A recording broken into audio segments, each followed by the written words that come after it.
E aí, pessoal? Então, na última aula de Direito Civil, a professora Ivone passou aquela missão, né? Ler com atenção os 10 primeiros artigos do Código Civil. A gente sabe que o tempo foi curto e só deu pra gente analisar os dois primeiros, o artigo 1º e o 2º. Mas olha, só esses dois já levantam uma questão fundamental. E é sobre eles que a gente vai mergulhar agora para desvendar qual é o exato ponto de partida da personalidade para a lei. Pois é, a pergunta que não quer calar é essa: quando a vida começa para a lei? Parece uma pergunta simples, né? Mas no mundo do direito, a resposta é um marco legal cheio de detalhes. A questão aqui não é filosófica, é super prática. Quando exatamente uma pessoa passa a existir aos olhos da lei civil brasileira? É isso que a gente vai descobrir juntos. Ok, mas antes de saber quando a personalidade começa, a gente precisa entender direitinho o que ela é. Pensa nela como se fosse uma chave. Isso mesmo, uma chave que abre a porta para o mundo dos direitos e deveres. Sem essa chave, para a lei, ninguém pode ser dono de nada, nem ser cobrado por uma dívida, por exemplo. Falando em juridiquês, a personalidade é exatamente isso aí. A aptidão, a capacidade de adquirir direitos e assumir obrigações. É a qualidade que permite que a gente seja um credor, um devedor, um herdeiro, ou seja, o protagonista da nossa própria história legal, sabe? Bom, com esse conceito na cabeça, agora sim a gente pode ir direto para a fonte. Para onde estão as regras do jogo? O nosso Código Civil. E são justamente dois artigos, o primeiro e o segundo, que traçam essa linha e respondem à nossa pergunta lá do início. O artigo 1º parece que resolve tudo de cara, né? Bem universal. Toda pessoa tem essa capacidade. É um princípio de igualdade super importante. Mas a grande questão jurídica está justamente nessa palavrinha pessoa. Afinal, o que a lei define como pessoa? E a resposta para isso está no artigo seguinte.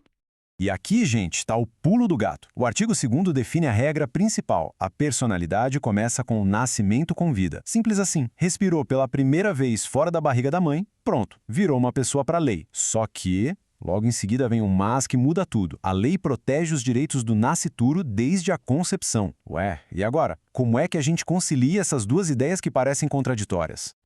Para resolver essa aparente contradição, a doutrina jurídica, ou seja, os estudiosos do direito, criaram a chamada teoria natalista. E para a gente entender como ela funciona, de um jeito bem diferente, vamos chamar um amigo para ajudar, o nosso vagalume falante. Isso mesmo, ele vai iluminar os pontos mais importantes desse conceito para a gente.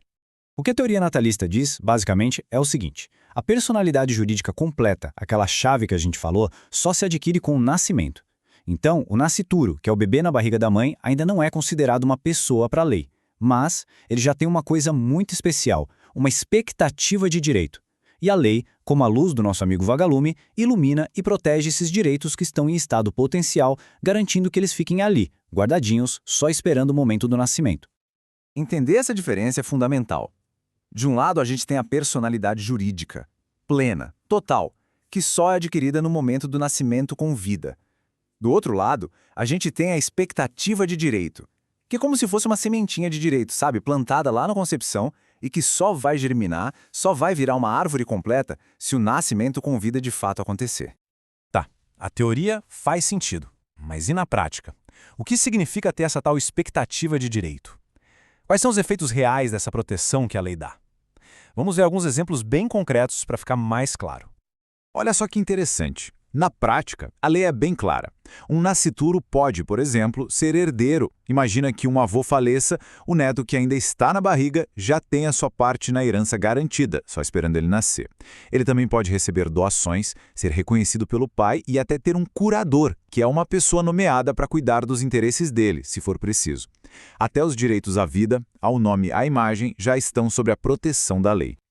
Então, por que tudo isso importa tanto? Porque isso revela a solução, digamos, sofisticada que o direito brasileiro encontrou para uma questão super delicada. É um equilíbrio perfeito entre uma regra bem objetiva e prática, que é o nascimento com vida, e o princípio de proteger um ser que ainda está se desenvolvendo. Grandes juristas, como o Gagliano e Pamplona Filho, resumem essa questão de uma forma muito precisa. É isso. O nascituro, embora não seja pessoa no sentido técnico-jurídico, já tem a proteção da lei. É exatamente essa, a dualidade, a beleza complexa da nossa legislação. E com isso, a gente chega ao ponto crucial. Se tiver uma ideia para a gente guardar de toda essa análise, é essa fórmula aqui, que é simples e muito poderosa. Nascimento com vida é igual a personalidade. e concepção é igual a proteção. E para a gente fechar, fica uma reflexão. A gente vive num mundo de fertilização in vitro, de edição genética, de avanços médicos que desafiam nossas definições o tempo todo. Diante de tudo isso, como será que essa distinção entre personalidade e proteção, que foi criada em outro tempo, poderá ou até deverá evoluir? Essa é uma pergunta que Direito do Futuro com certeza vai ter que responder.